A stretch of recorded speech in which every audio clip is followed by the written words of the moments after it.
C'est donc le moment de vous faire le Focus Pulps du mois de mai 2025. Le Focus Pulps, qu'est-ce que c'est? Tout simplement tous les mois en partenariat avec Pulps, donc librairie spécialisée en comics et bande dessinée. On vous propose de découvrir des comics en VO à prix de lancement. Pourquoi? Eh bien parce que les single issues, ça coûte cher et oh mon Dieu, l'inflation, qu'elle me fait tellement dépenser plus d'argent dans des trucs que finalement j'ai plus beaucoup pour les comics. Alors heureusement, comme je suis curieux, j'ai envie de découvrir aussi. Attends, mais j'ai envie de découvrir des séries indépendantes, mais quand même on a un petit peu peur de se lancer avec le prix des single issues. Et donc grâce au Focus Pulps, eh bien je peux me lancer dans des séries VO à moindre frais. Ça me permet donc un peu de compenser ma peur de m'investir avec ce prix. Donc généralement, nous, on est là vraiment pour vous aiguiller, pour vous proposer de découvrir des titres qui, par leur pitch ou par leur équipe créative, nous disent que, ma foi, ça pourrait être une bonne lecture, ça pourrait être plutôt sympathique. Et c'est ce dont on va parler aujourd'hui avec deux titres qu'on n'a pas encore chroniqué en fait dans le front page, donc on en profitera aussi juste pour faire simplement la présentation, puisque les éditeurs indépendants ont fait le tour un petit peu de leurs sollicitations pour le mois de juillet 2025. Voilà, les sollicitations ça marche 2 mois en avance, donc quand ça sort, quand c'est annoncé en mai, c'est pour sortir 2 mois plus tard, le temps que les comic shops puissent passer leur précommande. Donc le premier titre, ça s'appelle Ghost Paper. Plutôt Ghost Pepper, parce que Ghost Paper ce serait le fantôme de papier, alors que là alors que là c'est du poivre fantôme peut-être plutôt. Ça existe, hein. Et donc Ghost Pepper c'est un type de piment. Ah, mais en même temps j'ai j'ai pas la ref culinaire, donc tu me demandes, exactement. Heureusement qu'on a un cuisinier parmi nous. C'est une série qui est entièrement écrite et dessinée par un certain Ludo Lulabi, que l'on salue bien fort puisqu'il est français, il est dans le coin de Lyon et on avait découvert son nom en tout cas dans les comics puisque c'est lui qui s'est occupé de terminer le Battle Chasers de Joe Mad, le fameux. Il était concept artiste chez Airship Syndicate, le studio de jeux vidéo de Joe Madureira, et avait effectivement été annoncé pour reprendre les dessins quand Madureira avait annoncé le retour de la série. Voilà, et donc en fait maintenant il est simplement aux commandes de son propre univers avec Adriano Lucas qui s'occupera de mettre ce titre en couleur. L'humanité a survécu à une menace d'extinction globale, mais le monde ne s'en porte pas mieux pour tout le monde. Tous les jours, Loloy prend la route pour distribuer Tous les jours, Loloy prend la route pour distribuer ses délicieux plats à la population, évitant ses compétiteurs traîtres et allant au-devant de robots géants censés les protéger. Tout change le jour où elle vient servir un guerrier mystérieux du nom d'Ash, dont les secrets pourraient bien sauver le monde si sa force surhumaine ne le détruit pas en premier. Donc, Ghost Pepper, j'imagine que c'est pour le côté un peu culinaire, puisque visiblement, effectivement, c'est un peu... elle sert des plats. Et donc ça va faire un duo avec ce vieux guerrier dans une histoire un peu post-apo, forcément avec son style, forcément très Joe Mad aussi, donc très animation, très jeu vidéo, très joli en l'occurrence. Ça fait quand même, c'est plutôt forcément très bien storyboardé, le découpage est plutôt extra. Tu vois qu'il y a aussi des beaux designs de monstres. En fait, c'est simplement, déjà, on est un peu francophile quand même, donc on va soutenir un artiste bien de chez nous qui est publié aux États-Unis, ce qui arrive, mais pas si souvent que ça non plus, de façon générale, et parce que en plus, le pitch est plutôt sympa. La preview qu'on a eue de la part d'Image Comics, c'est de la bande dessinée qui donne envie d'être lue par rapport à ce qu'on vous dit, au design des personnages, à l'ambiance générale de cet univers et au découpage qui est exploité. Donc, moi j'ai envie de dire, why not, quoi. Surtout que je crois, dans les couvertures variantes, je crois que t'as du Ryan Otley qui vient. Non, t'as Joe Mad qui en fait une, t'as Andrea Aruro, t'as Yasmine Putri, Kalen Gu et Stanley Arjem Lowe. Donc, il est quand même bien soutenu aussi par certains gros noms de l'industrie américaine. Donc, ma foi, moi, je trouve ça plutôt sympathique et c'est pour ça que j'avais envie de le placer dans le Focus Plus, parce que malgré tout, je suis même pas sûr, tu vois, que ça puisse trouver en VF. En général, on essaie aussi de conseiller des titres dont on est plus ou moins sûr qu'ils ne trouveront pas leur voix en VF, histoire de justement que vous puissiez découvrir des choses qui n'arriveront pas par d'autres moyens. Donc c'est triple raison pour. Je sais pas, ça me paraît pas si invendable que ça. Moi je le verrais chez Delcourt à la limite, tu vois, vraiment. Mais puis le côté, tu sais, c'est très très très jeu vidéo, encore une fois, je veux dire. L'héroïne avec son petit design à la Sega qui rencontre le Witcher, c'est pas compliqué. En plus, avec le côté un peu bouffe, le côté un peu robot, le côté un peu kaiju. À mon avis, pour cette génération de fans qui, encore une fois, a les mêmes références que nous, c'est pas compliqué de trouver un public pour ça. Ouais. Mais néanmoins, on vous le recommande. De toute façon, les liens sont dans la description de ce podcast. N'hésitez pas à aller faire un tour pour passer commande. Il y a un autre titre dont on va parler, Corentin, que tu vas même un petit peu nous présenter dans le cadre de ce Focus Pulse. C'est Cy Spurrier, un auteur qu'on aime beaucoup et dont vous avez déjà fait d'ailleurs du Focus Pulse avec A Mischief of Magpies avec Mathias Bergara. Donc Cy Spurrier qui revient chez Image Comics avec Vanessa Del Rey. Une artiste qu'on aime beaucoup aussi. Et qu'on avait déjà aussi recommandé, je crois, pour The Creeping Below. Exactement, ouais. Avec du métal, d'ailleurs. Ouais. C'est le fil rouge de ce podcast. Là, en l'occurrence, c'est une histoire en 4 numéros. Un petit projet, donc, qui n'aura pas la longueur de certains autres. Enfin, remarque, c'est vrai qu'elles sont assez courtes, ces créations en général à Spurrier. L'idée, c'est de faire une sorte d'aggloméré entre Fargo, puisque l'héroïne est une policière, en l'occurrence une garde forestière enceinte, et alors eux, ils disaient, je ne sais même plus ce qu'ils disaient, moi j'avais comparé ça plutôt à Voyage au bout de l'enfer. Je crois qu'ils utilisaient une autre référence, mais c'est pas gravissime.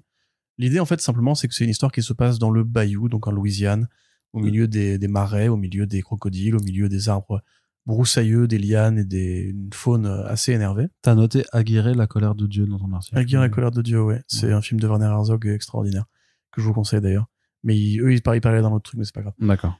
Donc voilà, l'idée, en fait, simplement, c'est que ça se passe dans cet environnement-là, l'environnement des Cajuns, où justement tout le monde a un peu la gâchette facile, où ça picole sec de l'alcool de contrebande. Voyez Bayou Bastardize avec Naïf. Voilà, Bayou Bastardize, c'est cet univers-là. C'est exactement ça. On nous explique qu'il va y avoir des chasseurs d'alligators qui vont être pris en chasse par un personnage complètement fou, qui en fait a pété un câble au contact de la nature, au contact de la jungle, au contact de ce côté un peu isolé de la civilisation. En fait, l'être humain retourne à ses racines bestiales. Encore un éco-terroriste, ça. Non, c'est plus un vrai malade, en fait. Tu vois, c'est comme, je sais pas si t'as vu Apocalypse Now. Non, est-ce que j'ai vu Apocalypse Now? Est-ce qu'on repart dans une longue série de... Bon, pour ceux qui ont vu Apocalypse Now, essayez de penser peut-être au personnage qui était campé par Marlon Brando. Attends, j'ai vu Platoon déjà. Ou le héros, même, tu vois, ce côté un peu, une fois que t'es dans la jungle, une fois que t'es coupé, en fait, de tous tes repères en tant qu'être humain, tu deviens, en fait, un peu un homme bête, un homme animal, et tu n'es plus que violence pour la violence, tu vois. D'où aussi le rapport avec Voyage au bout de l'enfer de Cimino, que tu as vu, bien entendu. Non. Ah ouais? Non. Sérieux? Mais donc, c'est un peu de ce Comment il s'appelle, en fait. celui de Kubrick? Full Metal Jacket. Voilà, j'ai vu Full Metal Jacket. Il y a un peu aussi j'ai Full Metal Jacket. We Were Soldiers. J'ai vu The Platoon aussi. Enfin, Platoon. Ben voilà, Platoon, c'est un peu ça aussi. Oui. Tu vois, voilà.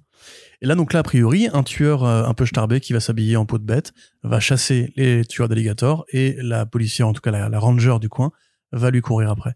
Il explique que c'est une idée qui lui est venue comme un rêve fiévreux, très surréaliste, très psychédélique aussi, très violent. Et donc c'est un vrai polar noir complètement déstructuré. Et il a attendu quand même un bon moment avant de vouloir faire ce projet parce qu'il trouvait pas l'artiste idéal jusqu'à tomber sur Vanessa Del Rey. Vanessa Del Rey qui avait aussi fait du Hellblazer d'ailleurs, donc c'est assez rigolo. C'est la réunion des anciens fans de John Constantine. Ça a l'air super cool. 4 numéros pour le coup. Moi, c'est exactement tout ce qui me parle en BD. J'adore ce côté violent, j'adore ce côté starbé en fait que les mecs arrivent à... Les films que je viens de vous citer là font partie de mes films préférés en l'occurrence. Et c'est imaginer un peu guerre du Vietnam déplacé dans le monde de Bayou Bastardize et de Swamp Thing aussi. Il y a aussi beaucoup ça dans le Swamp Thing de Alan Moore, hein, évidemment, le côté les humains qui deviennent fous une fois qu'ils rentrent dans le marais. C'est une composante assez importante de cette œuvre-là. Et Vanessa Del Rey, c'est une super artiste, vraiment trop peu connue à mon sens par rapport même à des noms féminins qui sont apparus plus récemment comme Bill Quisevely qui a commencé un peu à percer et tout.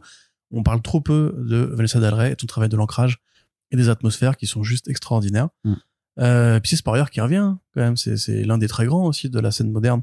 On pense souvent à Cantwell, on pense souvent à Ramvé quand on parle des grands scénaristes à suivre aujourd'hui, mais après Spurrier ça va, on lui tartine bien mais en fait il a pas lui non plus pareil de côté j'ai fait un gros Batman, j'ai fait un gros Superman pour s'implanter aussi vite que Ramvé ou Dan Waters qui ont déjà, tu vois, un peu placé leur bille chez DC et Marvel. C'est pas faux. Ouais. Et justement, c'est ce qui manquerait, je pense, à Spurrier pour qu'il soit un peu plus connu. En Europe, il est quand même, je pense, enfin, en tout cas en France, il est quand même assez bien connu des fans de BD parce qu'il a quasiment rien de mauvais. Puis il a fait son Dame d'Amo chez Delcourt, donc c'est ça, c'est Dame en VF, hein, il y a son Dame Dan Hall, il y a son Hellblazer qui était très bien. Coda. Il y a Coda qui est Saison de sang avec Matthias Berger justement qui sont très très bien. D'ailleurs, on aimerait bien savoir si un jour la suite de Coda arrivera quelque part. Et donc c'est banger sur banger, donc voilà. Ce sera encore un banger comme toutes les œuvres de Size Superior Banger. Et donc, le troisième titre qu'on vous propose dans ce Focus Pulp, ce Corentin, ça s'appelle This Ends Tonight. Donc, un nouveau titre. Il était temps. Ouais, ça se finit cette nuit, mais on l'a attendu pendant pas mal de temps. Donc, avec Jai Lee au dessin, donc c'est Jerry Duggan et Jai Lee avec toujours une mise en couleur de Jun Chung. Mais c'est vrai que ce titre, il avait été annoncé il y a combien de temps? Il y a 2 ans. Ouais, c'était en mai 2023. Et donc, pour une série de 3 numéros, ça fait effectivement un peu longuet, même si on sait que Jai Lee n'est pas le plus rapide de la Terre. Et effectivement, il faut toujours dire, Jai Lee et Jun Chung, dans les communiqués de presse, c'est toujours écrit comme ça parce que lui se bat pour que, je crois que c'est sa compagne et coloriste, soit considéré, traité comme un duo, en fait, créatif, comme Colin Kelly et Jackson Lanzing. En fait, c'est une art team, quoi, vraiment. C'est limite que c'est ce genre de personnes qui travaillent ensemble depuis tellement longtemps, qui font tellement tout à deux, que alors même si tu sais que c'est plutôt Jay qui dessine et June qui met en couleur, eux considèrent que c'est un tout, c'est-à-dire que la couleur va tellement épouser le dessin que ils ne pourraient pas le faire ensemble. C'est de la peinture plus numérique aujourd'hui, j'ai l'impression, mais c'est vraiment de la peinture. Récemment, donc Jay Lee était revenu avec une série qui s'appelle Seven Sons, avec Kelvin Mao et un autre co-scénariste dont le nom va pas me revenir. Qui était publié chez Agin et Malin. Oui, qui malheureusement était très mauvaise. C'est dommage parce qu'on avait longtemps attendu le retour de Jai Lee au dessin. Un dessin qui lui allait pas en plus super bien parce que tu sais, il fallait faire beaucoup de visages et c'est pas son domaine d'expertise, on va dire. Là, ça a l'air quand même plus authentique, plus entier. C'est Jerry Duggan au scénario, donc déjà on a l'assurance que ce sera au moins de bonne qualité parce que c'est quand même un très bon scénariste, Jerry Duggan, qui en plus pour le coup est très connu des fans de super-héros. C'est en fait un petit projet qui s'intéresse à 2 frangines à Las Vegas qui vont être traqués par des tueurs en série, un peu tous les tueurs en série folkloriques qu'on peut imaginer à Las Vegas. On n'en sait pas plus côté scénario, sinon que toute l'intrigue va se résumer en une seule nuit et que c'est très inspiré par le cinéma de Scorsese, le cinéma de Tarantino, le Thelma et Louise de Ridley Scott, je crois, James Cameron, Ridley Scott. Donc on voit bien toutes les inspirations, je veux dire Vegas, des tueurs, 2 frangines, donc Thelma et Louise. Qui sont pas sœurs dans le film, mais bref, tu m'as compris. Donc ouais, vraiment, moi c'est un peu tout ce que j'aime en BD, ce côté de ces très 70s, années 90, des mêmes imaginaires communs qui renvoient et au Nouvel Hollywood et au boom du cinéma indépendant des années 90, avec de la tartine, de l'action, des bons dialogues, et pour le coup, les premières planches sont plutôt jolies, même s'ils sont très pauvres en décor. Jai Lee a l'air d'avoir retrouvé un peu de son flow. Ce qui me manquait, parce que c'est vrai qu'effectivement, moi, Seven Sons, je l'avais lu dans l'espoir de retrouver le mec que j'avais découvert à l'époque de Ozymandias. Et malheureusement, c'était pas ça, quoi. Donc là, pareil, il s'amuse toujours autant au niveau des découpages à la G.H. Williams 3. 3 numéros, donc ça engage pas à grand chose. Et on peut, par contre, se poser la question de est-ce que ce sera vraiment publié en VF, celle-ci? Parce qu'il y a quand même peu de chances que, Jerry Duggan, il est publié chez Panini, mais c'est pas un gros auteur sur le marché indépendant. Jai Lee est devenu tellement rare que ses fans, maintenant, c'est les vieux fans, en fait, comme nous, de l'époque, des éternels, non, pas les éternels, des Inhumans, ou effectivement de Before Watchmen Ozymandias, mais ce genre de création originale là, je sais pas si c'est vraiment si facile à vendre que ça, parce qu'en plus dans les fans de comics, il y a beaucoup de gens qui ne supportent pas le trait de Jai Lee et Jun Chung. Oui, c'est vrai. Donc voilà. Donc c'est pour ça qu'on vous le met d'autant plus dans notre focus. Oui. Puis 3 numéros, c'est vite amorti en fait. Voilà, c'est ça, c'est un petit investissement, c'est potentiellement une bonne découverte, un bon moment de lecture. Donc n'hésitez pas, on vous le rappelle, les liens pour précommander chacun de ces numéros à prix de lancement. Donc là en l'occurrence c'est 2,10€. C'est vraiment très peu. Pour les 3 numéros, c'est le prix du Amazing Spider-Man 1 de Joe Kelly. Donc j'ai envie de dire soutenez l'indé. Voilà, tout simplement. Et donc on en a terminé pour ce Focus Pulps. Merci à toi Corentin.